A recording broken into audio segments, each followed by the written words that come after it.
It is strange to be back. Yeah, it is.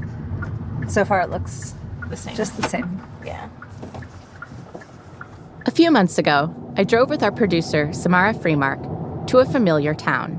All right. Here's our exit. We turned onto a familiar street. I believe they're just right down here, right? If memory serves, yep. And pulled up in front of a familiar white house with dark shutters. The White House right there. Yeah, it's this house. There was a shiny white Nissan truck parked out front, The truck in the driveway. with a bumper sticker on the back window that said, Locally hated. "Locally hated." Oh, we gotta ask him about all these. We walked up onto the porch, and a man in a black baseball cap and Nike slides came to the door. Someone who I never thought would be living in Winona, Mississippi ever again. Hello! Curtis, is that you? That's me. Curtis Flowers. You are so skinny. I had to. What happened? I had to. They made me lose it because I'm a diabetic. Oh my goodness. That's so good to see you. You too. I said, well, surely they just stopped by this evening. I said, The last time I'd seen Curtis Flowers in person was back in 2020, about a year after he was released from prison. Curtis had spent 23 years behind bars and had been put on trial 6 times for a crime that even the state of Mississippi now acknowledges he did not commit: the murder of 4 people at a local furniture store. Our reporting into Curtis's case had played a big role in Curtis getting out of prison. We'd uncovered false testimony, questionable forensic science, and a pattern of racial discrimination in jury selection by the prosecutor's office. Our findings made it all the way to the Supreme Court, where Curtis's conviction was overturned. The Supreme Court has thrown out the murder conviction of a Mississippi death row inmate who has been tried 6 times for a... When I last saw Curtis, he was basically living in hiding in an undisclosed location out of state. It didn't seem safe for him to live in Winona, a small town where everyone knew about his case. And many people, in particular white people, still considered him guilty. This is Curtis talking about it back then. Winona is not somewhere I would just want to go and hang out. Just to be safe and, I just feel, I shouldn't have to worry about anything, So I left, decided to just move away. And so when I learned that Curtis had returned to live here, I was surprised. I wanted to know why. And I wondered what his life was like now. After all, Curtis was just 26 years old when he was arrested. He spent so many years on death row. By the time he got out, he was nearly 50. How do you rebuild a life after all that? Would you guys want to sit down? Yes, Yeah, that'd be great. absolutely. Where should we sit? Wherever you want. Okay. On the porch? Yeah. Yeah. All right. Got that step down? Yeah. Another cigarette. Where do you want to sit? I like to sit in the sun. Okay. We sat down on the porch at his parents' house, where Curtis spends a lot of his time these days. There's 2 little plants, a candle, an ashtray for cigarette butts. The porch overlooks an empty field, and most days, the neighborhood around the house is quiet. There's all kind of houses open on this street. A lot of empty houses. So I kind of like it that way because it's quiet, You don't have to worry about a lot. When I first came home, I didn't talk to people, Yeah. People didn't talk to me. But then, it started to slowly, and here I am. Sitting on the porch together, Curtis told me that when he first got out of prison, his life was very different. Oh, man, I came home and it was going everywhere. Curtis emerged from the confines of his solitary cell into the swirl of being a kind of minor celebrity. There were the junkets to speak to groups all across the country. We're really, really grateful to have with us here at Duke Law, Curtis Flowers. Every time I was called up on to go, I went. There were the interviews on television. What's Parchman like?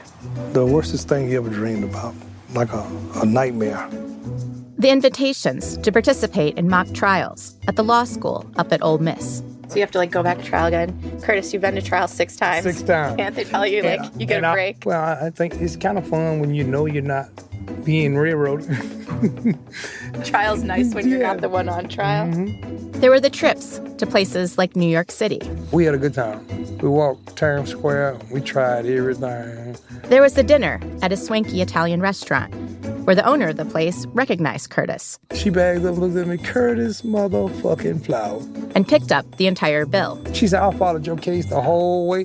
Get what y'all want. It's on me tonight. Everybody at the table started laughing. Seriously? Yeah, my cousin said, damn, everybody know your ass.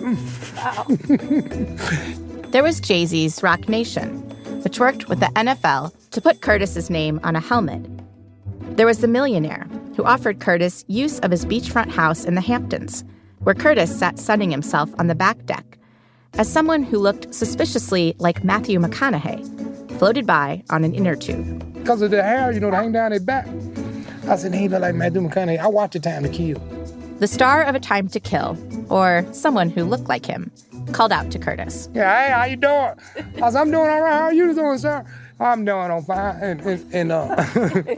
Curtis, this is like the weirdest transition from Parchman Prison to that. I'm trying to tell you. It was exciting, and also a bit disconcerting. It was so much happening all at once. It just spooked me. What spooked you? Mm-hmm. What do you mean? What I mean is that I didn't expect things like that, to go that way. As the years went by, Curtis's life got a lot quieter. He found work as a handyman, doing odd jobs. He got married briefly, and then divorced. Nowadays, his life revolves almost entirely around one person, his father, Archie Flowers. You guys want to talk to him a little bit? I know he'd love to hear from you guys. Yeah, it would be great to talk to He was excited to hear it when I told him. I said, well, from the podcast, they coming. Oh, yeah. All right, y'all ready? We went inside. That's Monday. Hello, Mr. Flowers. Archie was sitting in a chair in the dining room, watching Gunsmoke, the classic Western, on a little TV that Curtis had set up on the dining room table. Yeah, how you doing? I'm good. How are you? I'm like little double. It's so good to see you. Curtis headed for the kitchen to crush his dad's meds and stir them into a cup of applesauce. He fed his father a spoonful. You in there? Ooh, it's good. Yeah. Archie looked much older and weaker than I remembered. In the years since I'd last seen him, I'd learned he'd been diagnosed with Alzheimer's and Parkinson's. Back when I was first reporting this story, when Curtis was still locked up, I spent so much time with Archie and his wife Lola. We would sit together in their living room, Archie on the large tufted ottoman, and Lola and me on the couch. Archie was a man who was more than comfortable with silence. The first few months I knew him, he seemed happy to let his wife do the talking. But over time, he'd let a joke slip or tell his story. Then he started asking why I didn't come by more often. Yeah, that's right. Y'all come see me sometime anyway. This is from back then. Sure thing. Always. Our first stop and our last stop every time we're in town. That's right. That's right. And we developed a kind of routine. Good morning. Good morning. I would come over, Well, y'all give me a... and we would just sit and talk. How you doing? I just got a job. Oh, okay. Every 2 weeks, Archie and Lola would make the drive to Parchman Prison to visit Curtis. And Archie would give me updates on those visits, how he and Curtis would use that time to sing together in the visitation room, separated by a thick plexiglass divider. Yeah, we got a song that he loved to sing, and we get together. Just say you love Jesus. Say you love Jesus. If you love Jesus, you ought to show some sign. Oh, he can tear that one up. Later on, Archie invited me to meet his gospel group, the Melody Kings. Ladies, they gonna come by and look at. I would drive out to watch their practices in a spare room at the Greenwood Public Library.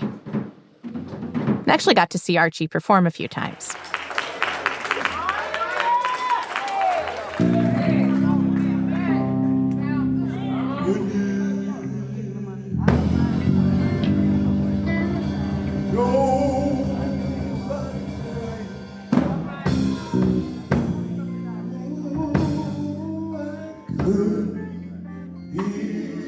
Those performances are something I still think about.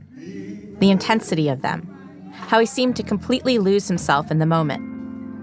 Every time, every time.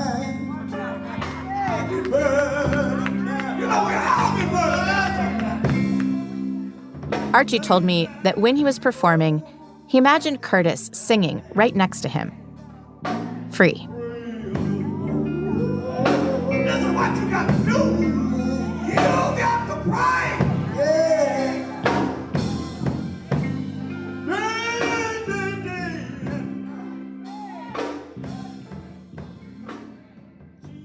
Archie did get to see Curtis released from prison, but his wife Lola never did.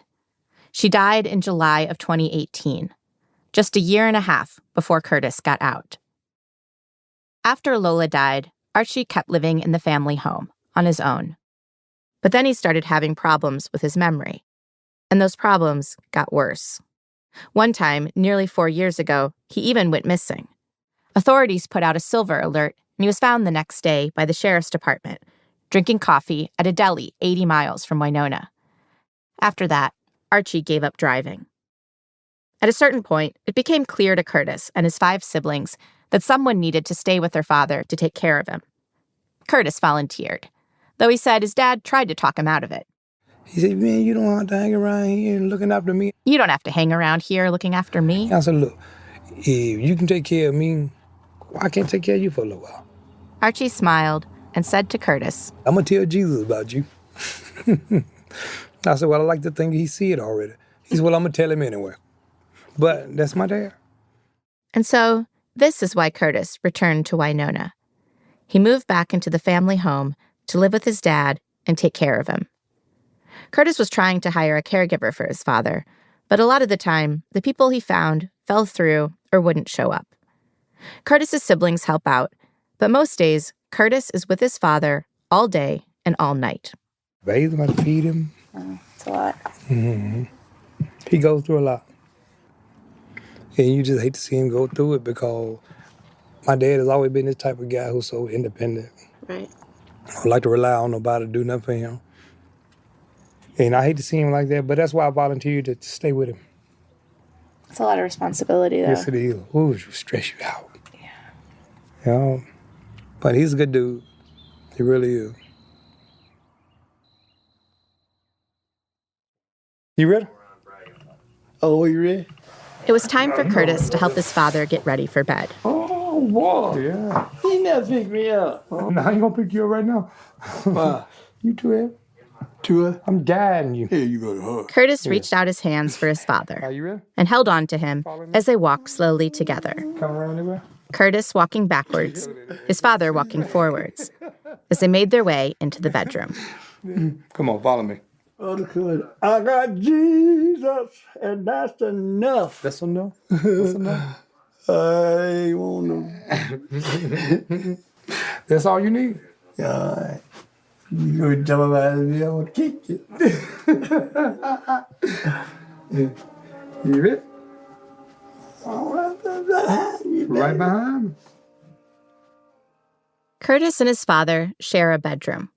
Curtis sleeps in his parents' bed, and his father in a smaller bed right next to him. That's easier for him to get into these days. Curtis told me that even when Archie is sleeping, he worries about him. So he has a little alarm that he clicks onto his dad's clothing. It makes a sound if his dad tries to get up. This here. I click it on him. Because if he raise up. Yeah. And then I just wake up. Where you going? There you go. Throw that, bag that thing up. Curtis gently eased Archie into bed. I'm going the wrong way. Yeah. That's your name. Yeah. Wrong way? Wrong way. Hey. I'm gonna lay down. Oh, you I got you, baby. I got you. Just lay down.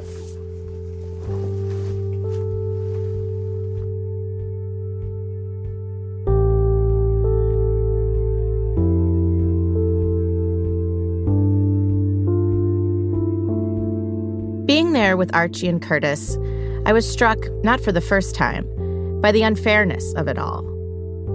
This family had waited 23 years for this moment, when Curtis would finally be out.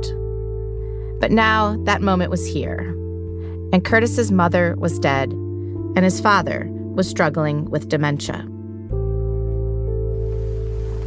I said all these work. Yeah. They saying good night to you. Good night. Don't you leave me. Tomorrow. Yeah, we're gonna have a great day tomorrow.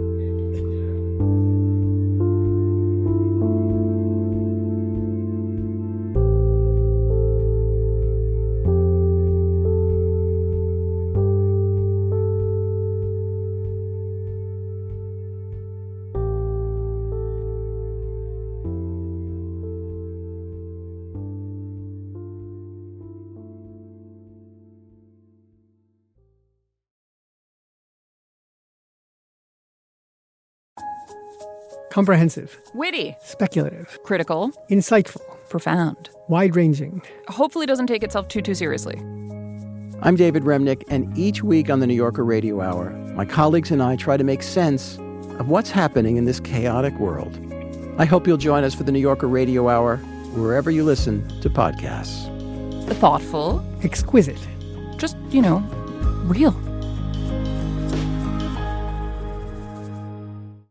Samara and I spent several days in Winona with Curtis and his father. Sometimes we'd sit with Curtis in the living room, on the same couch where I'd spent so many hours talking with Archie and Lola. The room was still set up in the same tidy way that Lola had it. Lots of floral patterns, heavy drapes, family mementos on the shelves and walls. Other times, we'd go back out to the porch to talk while Archie slept inside. We talked about going for a drive around town together, but with no caregiver, it just wasn't possible. And so we stayed at the house and talked. I wanted to know what it was like for Curtis to be back living in the same place where so many people had judged him and thought he was a murderer. And I wanted to know what was up with that bumper sticker that we'd seen on his truck when we drove up. You got to talk to me about these bumper stickers. Oh, What does that one say? locally hated. Locally hated.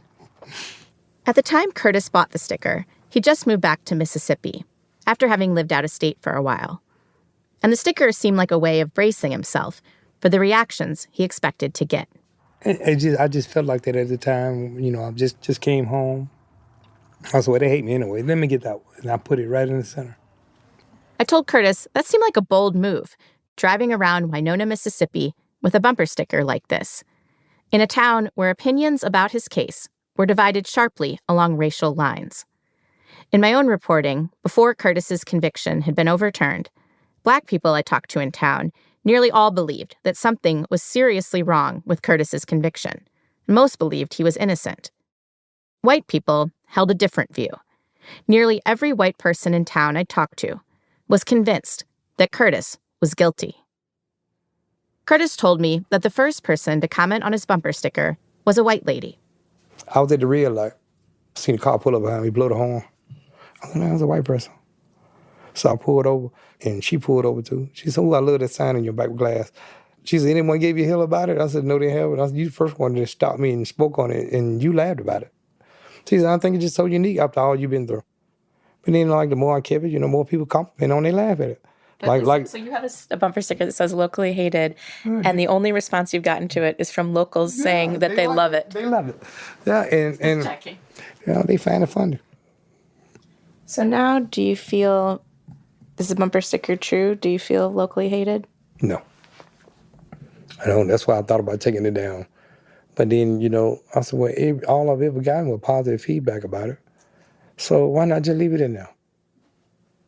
While it was nice that people didn't respond by trying to drive him off the road, over time, the kind of nice reactions he got from people in town have been difficult in their own way. I go to the grocery store sometime, people see me and then just walk up, start talking. How you doing, Miss Flower? I'm doing all right. How are you? And we just start talking. Curtis described these conversations as basically all going the same way. An encounter with a white person at the grocery store or the gas station, where the person would say to him, we did not know. We did not know. We'd always just assumed you were guilty because the district attorney, Doug Evans, said you were. And then they'd go on to say how it was only many years later, when the podcast came out, that they began to question what they'd been told. And Curtis would be standing there, trying to decide how exactly to respond to this. When you believe them the first time, I always do it as a joke to make them laugh. Yeah, I said, so you could have thought about that the first time. So people come up to you and say, we didn't know, like basically saying, look, we believe Doug Evans. From the get-go. And what are you thinking when people tell you that? That they should think for themselves. They should think for themselves. Think for themselves and not take something somebody else say. When someone tells you, like, comes up to you in a grocery store and you spent 23 years of your life behind bars, and they say, oh, I just always assumed you were guilty. I mean, is part of you, like, angry at that person? No. It's to be expected around here, especially if it's someone that would believe Doug Evans over you. Mm-hmm. Yeah, and I hate to say the word but all the time, so that's why I explain it that way. Well, are we talking about white people? Pretty much. Yeah. But they were just so bent on because Doug Evans said, this is my guy. He's guilty.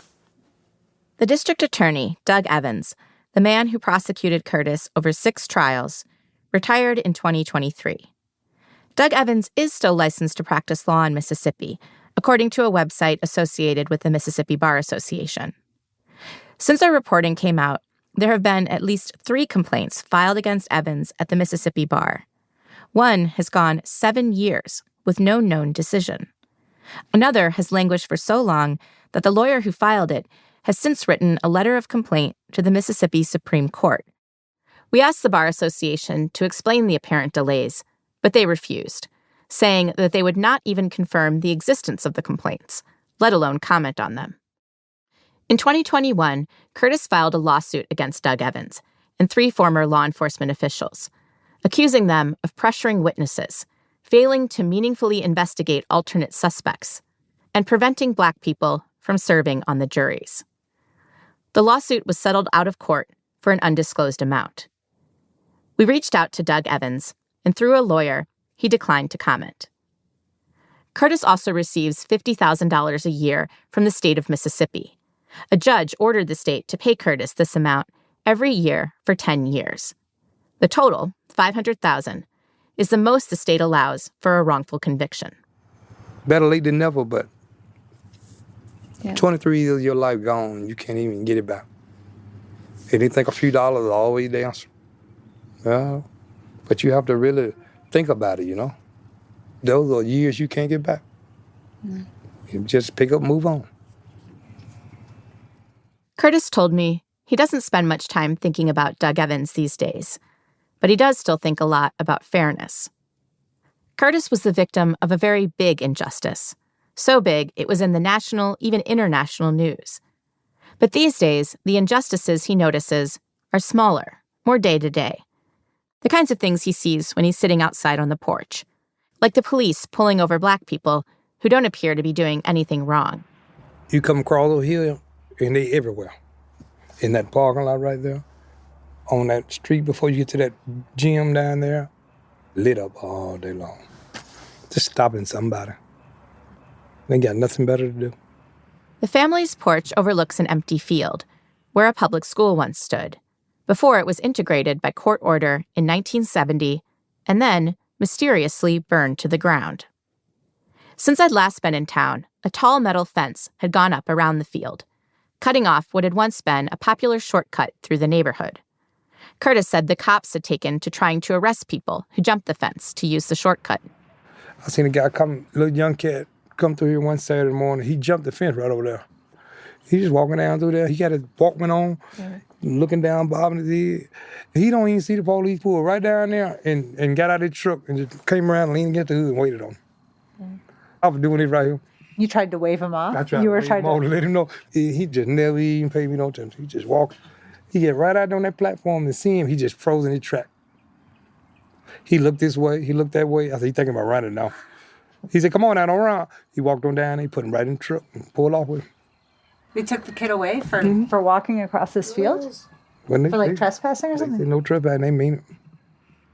Curtis told me that one day, a guy came by with some bolt cutters, cut a hole in the fence. The next day, a cop showed up at Curtis's house. He said, hey, how you doing, Curtis? I said, I'm doing all right. He said, look, do you happen to see anybody over there on this side of the fence. I said, now, is some particular person you looking for? Well, someone cut the fence. I said, no, I don't know nothing about that there.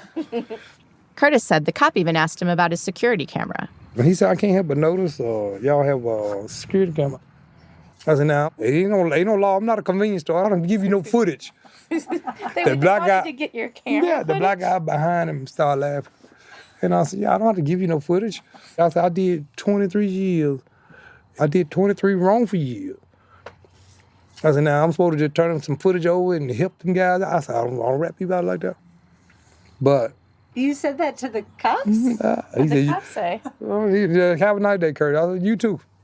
They walk across that laughing. I think a lot of people would make a different choice, but Yeah. I said, yeah, you coming over here and ask me to tell on somebody else. What you trying to give him 23 years too?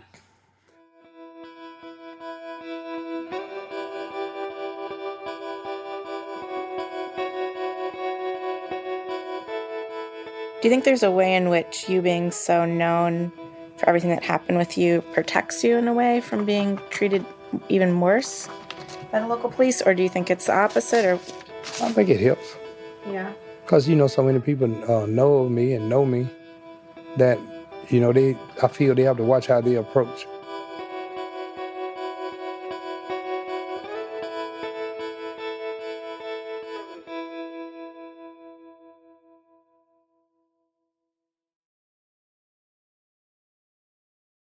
Over the days we were in Winona, there were times when Curtis was especially exhausted from taking care of his dad. So he was up a lot last night? Yeah, we had an episode. I cleaned him up. And then we just ended up talking. He wasn't ready to go back to sleep. I remember sitting on the edge of the bed just rocking. And he talked. I looked up at the clock one time, about 3:15, and I said, look, it's time to lay down again. He said, go ahead. I said, no. Curtis said he'd been up for hours, just rocking his father back to sleep, trying to keep his own eyes open. And by the morning, Archie was full of energy, sitting in his chair at the dining room table, and Curtis was spent. And then we've been full steam ahead this morning. Yeah. He got a little mojo in them legs, too. He was moving and moving. I walked in the kitchen, I come back, he was sitting right there. I went into the room, come back, he was sitting way over here. Something is wrong with you, Curtis. Something wrong with me? Something wrong? Something wrong with you. Oh, man. Do a little bit of... I'm trying to think of a song that you might know. I know you ain't forgot it. Now you say. There's a lot of them on my mind, but I tell you what, you didn't like this one. Haven't been to heaven. But I heard the street. I haven't been to heaven, but I heard the streets were paved with gold. Been a long time since I did that falsetto. Long time ago.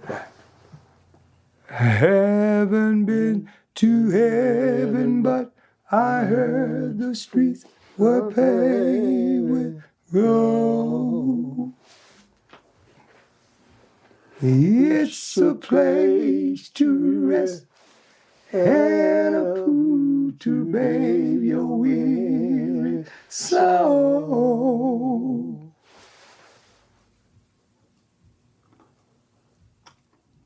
You remember? Lord, oh Lord, please hear my prayer. That's all it's on the same. Give. So who wants the boys? Give me a place to rest. Oh my. When I get there. It's a song that me and Daddy done tried a lot of songs, sitting here every day, all day.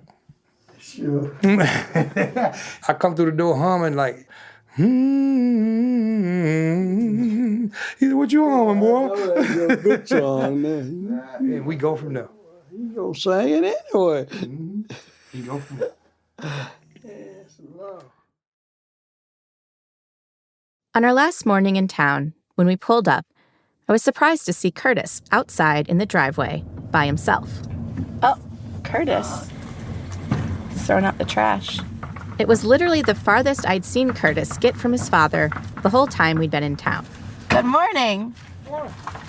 A caregiver Curtis had been trying to hire had showed up unexpectedly, and she offered to watch Archie for a few hours. Well, yeah, Miss Cunningham showed up. I was so happy to see her. I said, oh, my good, thank you. Wow. Yeah, and I got her situated, and I come right out the house with the trash. I'm glad you're getting a little break, because that's a lot. I mean, I know you don't mind doing it, and in some ways you like doing it, but man, you need a break. Yeah. We decided to spend the free morning driving around town. We all piled into Curtis's truck. All right, we're about ready now. All right, I'm going to ride shotgun. We drove down Summit Street, Powell Street, Applegate, through neighborhoods where I'd spent so much time years earlier, knocking on people's doors, investigating Curtis's case. I know you guys are probably familiar with some of this here. Oh yeah, very familiar with a lot of I mean, this is just like a strange experience, I gotta say, Curtis, because we have driven this route so many times, like piecing this all together, and I never thought that one day I would be driving this route with you. The actual person. Right. Yeah. Are we coming up into town right now? We drove past the police station and past the courthouse where Curtis was put on trial. Much as I've been in this courthouse, Dad, I have my picture on the wall in here. Your picture on the wall? Yeah. That should be like Martin Luther King. I should have went down in history with them. There should be a Curtis Flowers statue outside. Right out in this field. Yeah, we put him through so much hell that we gave him a statue. See, I want to be doing what this guy doing right there. Riding a motorcycle. A man was riding by us on an old black motorcycle. Earlier, on the porch, Curtis had pulled up some photos on his phone to show us the exact type of motorcycle he dreamed of having. Look at that, right there. Oh my God. A red Can-Am Spyder, a three-wheeler that looks like a cross between a motorcycle and a snowmobile, or maybe an ATV. That's a pretty machine. I'll be looking at them every day. And I want to get out there and just ride. Oh, man. Let down my hair, and I don't even have hair. Yeah. I'm serious. I want it just that bad.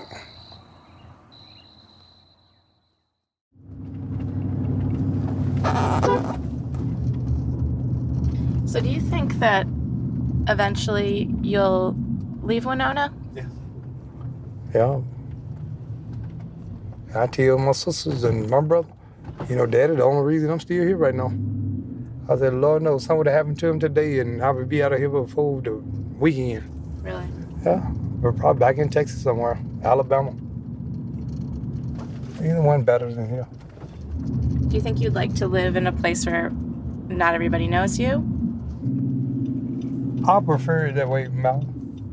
Just want a fresh start, Just being somewhere where people don't know me.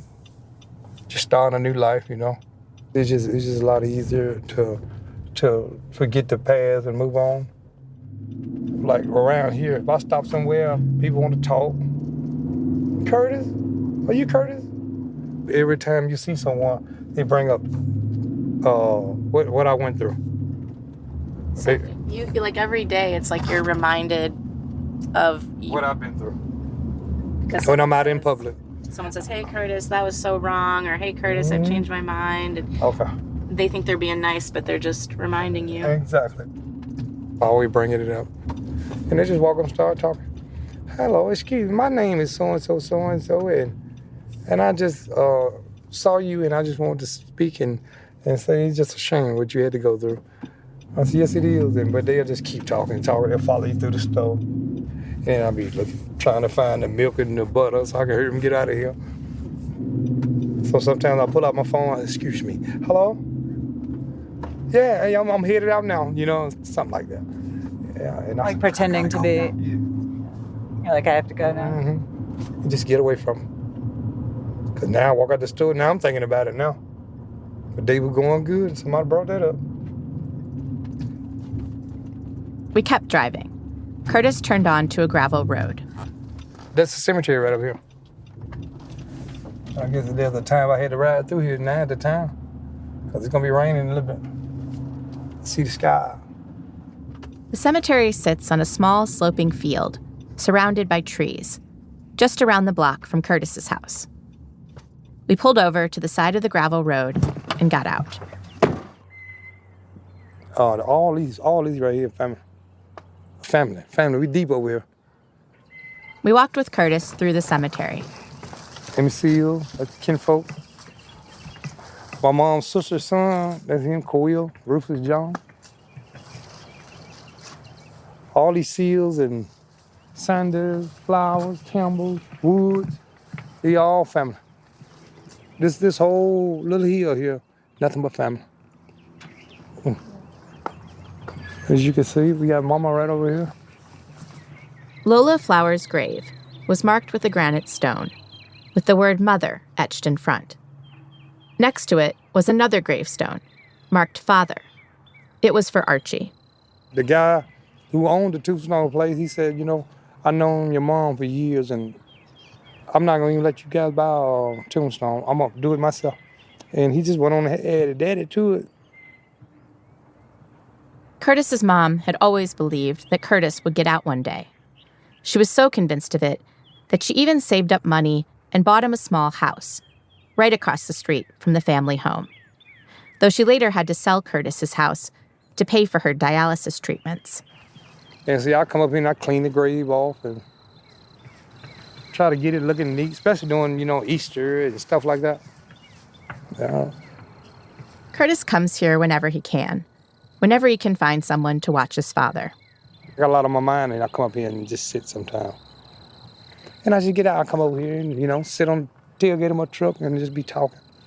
Then I see too many people start walking through, and then I get in the truck and leave. Because they see me, they're going to come and talk to me, Curtis said he sits there and talks to his mom about all kinds of things. I can have a conversation with my mom, talk about things that are going on, what I'm feeling. So I come up here, I said, Mom, you know what I'm going through? I'm taking care of Daddy, and or can't get nobody else to come and relieve me and do stuff like that. Because Mama's always telling me, baby, you can talk to me about anything. And I do it. I still do it to this day. I mean, you talked to your mom probably more than anybody while you were in prison, right? I mean, you talked to her like every day? Every day, sometimes 3-4 times a day. And these are like $25 a call. Yeah. She always want to know what's going on with me. Am I all right?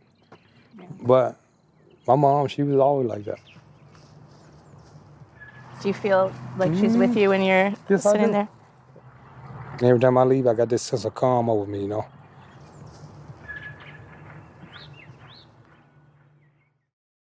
We had to get back to the house. The caregiver needed to leave at 1. Me and Daddy got to do it again, one-on-one. Yeah. I hope she been keeping him up, because if he done been sleeping, I'm going to catch him. Curtis headed inside to check on his dad. Hey, what Daddy doing? Just woke up from that. He wanted to lay down, so I... It turned out the new caregiver had mistakenly allowed Archie to take a nap, throwing off the schedule.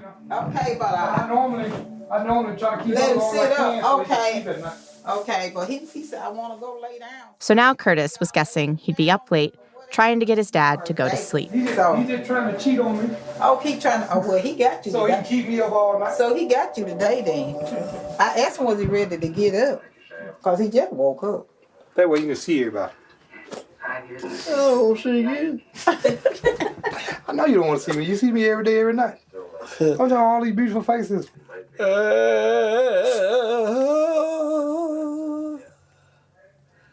Ain't no danger in God's water. Oh, you better hurry. There ain't no danger. Oh, in God's water. I know. You sound pretty good to be a rookie. After a few days, our trip had come to an end, and we had a plane to catch in Memphis. We said goodbye to Archie Flowers. Well, I'm glad we got a chance to see you, Mr. Flowers. It was really good. Yeah. Yeah, do be careful. Take it easy. I won't do that. Okay. Curtis followed us outside to the car. You guys can't think of anything else? I think we're good. We're good. It's been really so good to see you. You all too. And it's been too long, and we shouldn't let another 5 years go by. Thank you. Thank you. Y'all come back sooner than that. Yeah. I hate to see you go now. We don't feel like we've been together all week. I know. Great to see Y'all you. take it, you too. None of us really wanted the visit to be over. Oh, real when good you to get see home, you. call me. All right. Yeah. Anyway, I'm gonna miss you guys. Yeah. If y'all get bored and going up the road, call me. All right. All right. Sounds good. All right. I wish you'd brought the car to take you to the airport. Aw. Been our last outing before I let you go. Bye, Curtis. So good. Great to see you. Bye.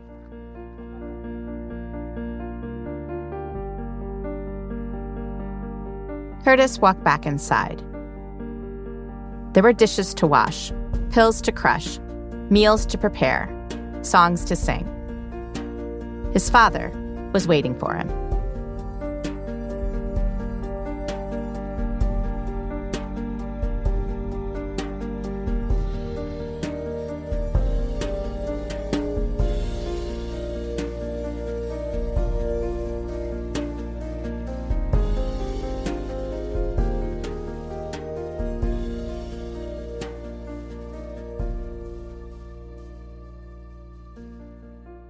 We visited Curtis and Archie back in March. After we finished writing this episode and were preparing to release it, we received some sad news from Mississippi. Curtis's father, Archie Flowers, had died. He passed away peacefully on Monday, October 6th. Curtis and Curtis's sister Priscilla were by his side. I talked to Curtis the day after his father died. He told me about their last conversation. He said his dad asked him to be there for the family. Archie said, "I need you to be the glue for everybody. Keep them together and make sure they stay happy.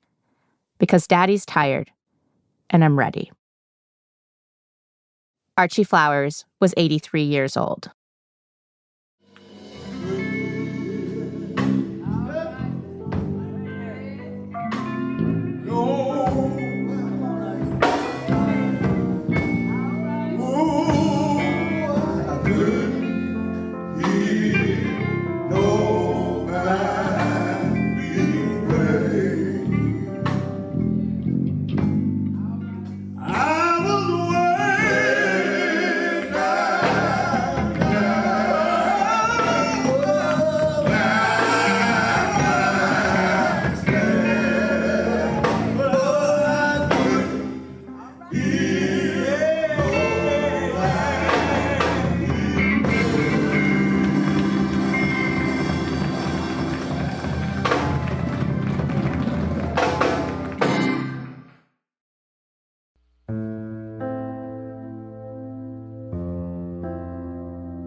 This episode was reported and produced by me, Madeline Barron, and managing producer Samara Freemark, with help from Raymond Tungakar, reporter Parker Yesko, and producer Natalie Jablonski. It was edited by Allison McAdam. Additional editing by Willing Davidson and Julia Rothschild. This episode was mixed by Corey Schreppel. Music by Johnny Vince Evans and Gary Meister. Fact-checking by Teresa Matthew and Raymond Tungakar. Legal review by Fabio Bertoni. Our managing editor is Julia Rothschild. The head of global audio for Condé Nast is Chris Bannon. The editor of The New Yorker is David Remnick. You can support our work by subscribing to The New Yorker at newyorker.com/dark. And thank you.